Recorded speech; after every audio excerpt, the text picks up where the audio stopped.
Hey friends, I'm Naomi from EJ's Fun Crafting. I've got another fun project for you today. It is sublimation, but what if I told you this beautiful, vibrant bag, isn't it pretty, was made with no sublimation printer and not even a heat press. It's craft lady! What did you do? I used my home iron, my Artesprix markers, of course, and my base design is made from this stamp. It's a Hero Art stamp, and I stamped it with my Artesprix ink pad. Let me show you how. So I use my Artesprix green stamp pad to stamp this design. This stamp, it's a clear stamp by Hero Art. It's called Day Flowers. So I used this, it was in my stash. And we're gonna color it with my Artesprix fine tip markers. And when I'm done, we're gonna transfer it to an Artesprix iron-on drawstring bag. This is sublimation blank, which means it's gonna be polyester. And isn't this cute? So I got this idea. I saw one that the amazing Allison did.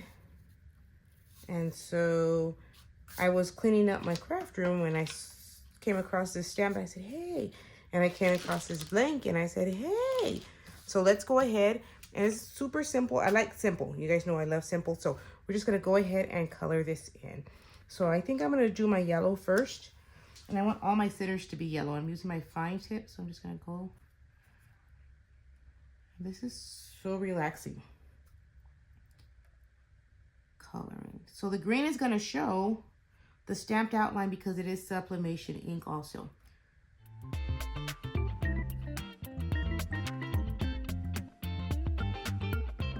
But I'm digging the flowers, y'all. I'm digging the flowers. Let's go with purple. So my colors, you guys know I love purple and pink. I'm gonna use those for the flowers, but I wanted to use these two. So for the leaves, I'll go ahead and, uh-oh, my green is not looking great. So I don't think this is gonna, well, you know what? It might be a nice little change. So this is not my fine point. This is one of the chisel points. Chisel tips, I should say. But it works because the design is wide enough. It's not a really delicate design, the parts that I'm tracing. Okay, so let's go in and get some of these flowers.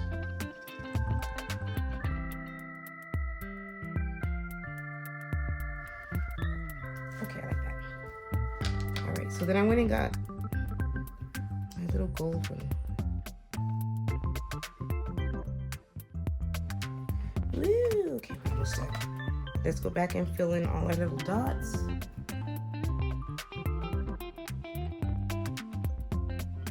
So next,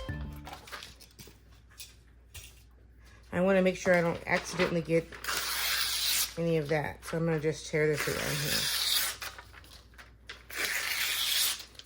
And we're going to need some protective paper.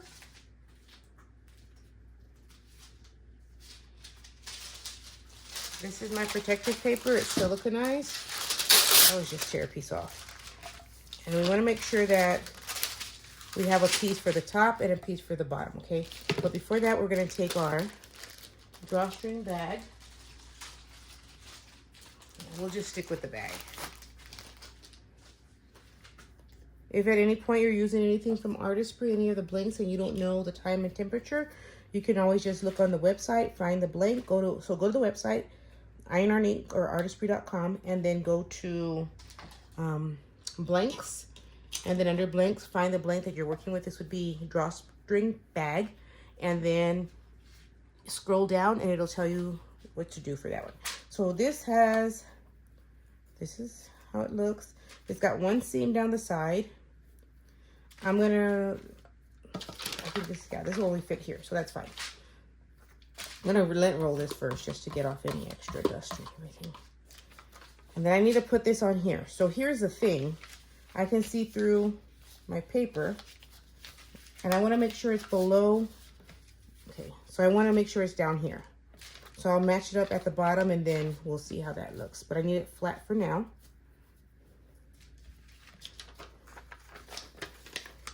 And what I can actually do is trim it all the way up. Just leave myself a little bit of space around it.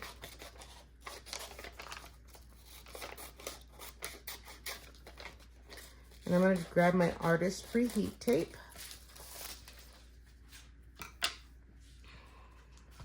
Okay, this is easier now. So I just decide how I want this. I think this is good. I like this is fine. Okay, so then I'm going to want this in the middle.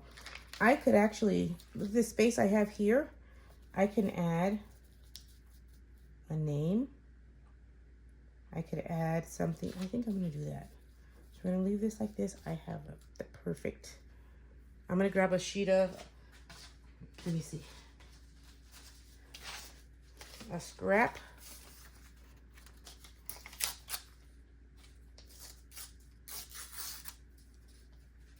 Of copy paper. And then I'm going to grab one of the reverse stamps. So this is Artesprix reverse stamps. And so these are specifically for sublimation because they're printed forward instead of mirrored, so that when we actually press it, it is mirrored. So let's go. Let me see. We have travel, friend, hello. Let's go with hello. I'm gonna take hello. Let me grab a stamp block. So here's a stamp block. That'll fit there. I'm gonna stamp that on here. I'm just gonna put it on my block, and then let's make it a happy color. Let's do, there's red. Let's do purple. Purple and pink are my colors. Yeah, let's do, oh, that's blue. So make sure you read them. That one's purple. I mean, that one's blue. Let's do purple. I'm just gonna ink this up. So you see how it's forward reading right now. When I stamp it, it's gonna be backwards. Regular stamps are the opposite. They're backward, they're mirrored, so that when you stamp on paper for your cards or whatever you're stamping, it's forward. Okay, so let's see. Let's do this.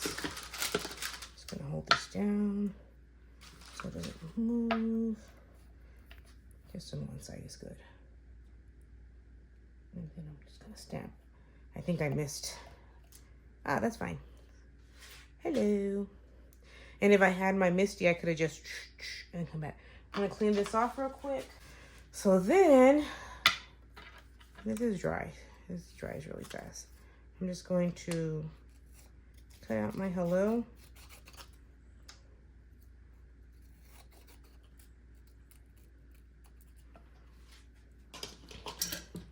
And let's see. I'm gonna place it. So we're gonna do this one, not center, so off center, so that my hello fits here. I like it. So let's tape this down first.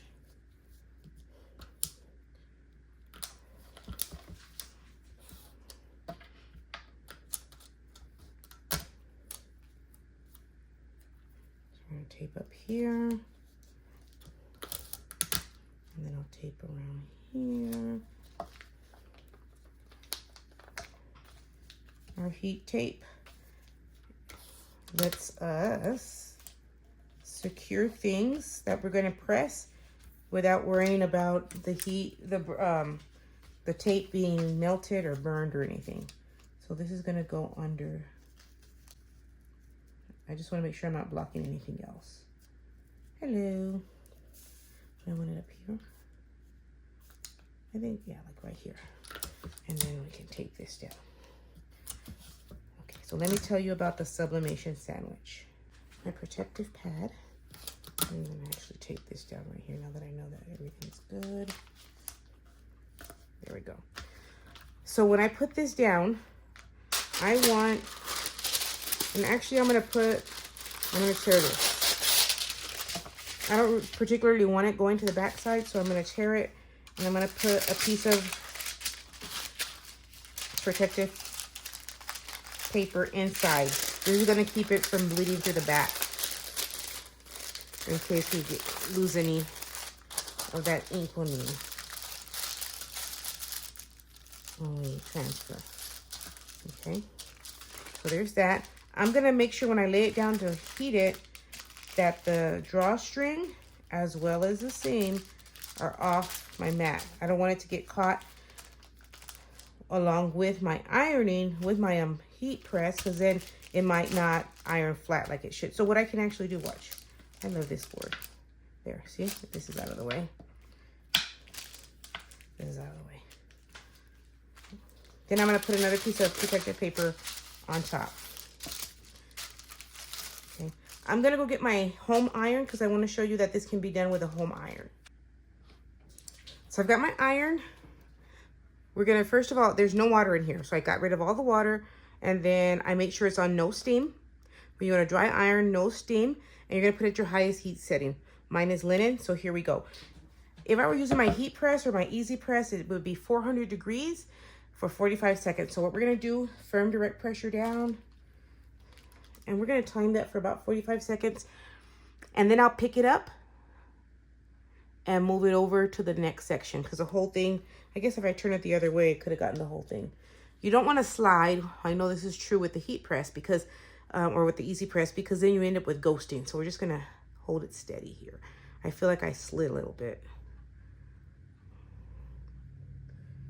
So that's why you want to make sure you have a pressing pad.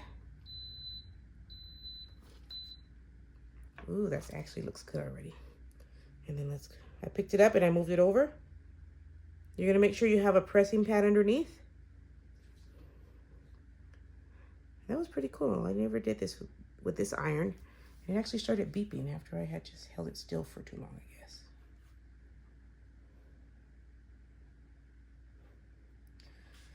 So your protective pad or your pressing pad underneath. Let's see, I'm almost there. There we go. I'm gonna turn off my iron. So what you're gonna do is a peek test. I can tell already because this is already coming through. Look at that. I'm gonna lift it up. Oh, that is so cute. So a peek test, you look at a corner to make sure it transferred. I don't know if y'all can see, but I could tell. And you can tell because it came through here, and it also came through on my protective paper. You can reuse your protective paper if there's no ink on it, but this one has ink on it, so we want to throw it away, or else we risk transferring the ink to the next project. So we'll throw that away, which is why oh my goodness, you guys. So I didn't get it super straight, but look at this transfer. This is a home iron, guys. Home iron, copy paper, stamps from my stash, protective paper, markers, no sublimation printer. I didn't get any ink. And this is the thing, I usually don't get any ink transfer to the back with my Artesprix product, so that's pretty good. Look at how pretty this is. And then once I put something in there and pull it up. Oh, this would be great for a little gift if I'm gonna give a little gift. But isn't that pretty? If I had a bigger stamp, or if I would have stamped this again, but I like that I had the hello here. We could have done a whole sentiment if I could, you know, if I had a bigger reverse stamp. Or if you have that We Are Makers stamp maker, you can make your own reverse stamp. But look how, remember I told you these colors would be super vibrant? How pretty. Thanks for joining me, and join me for more sublimation without a sublimation printer.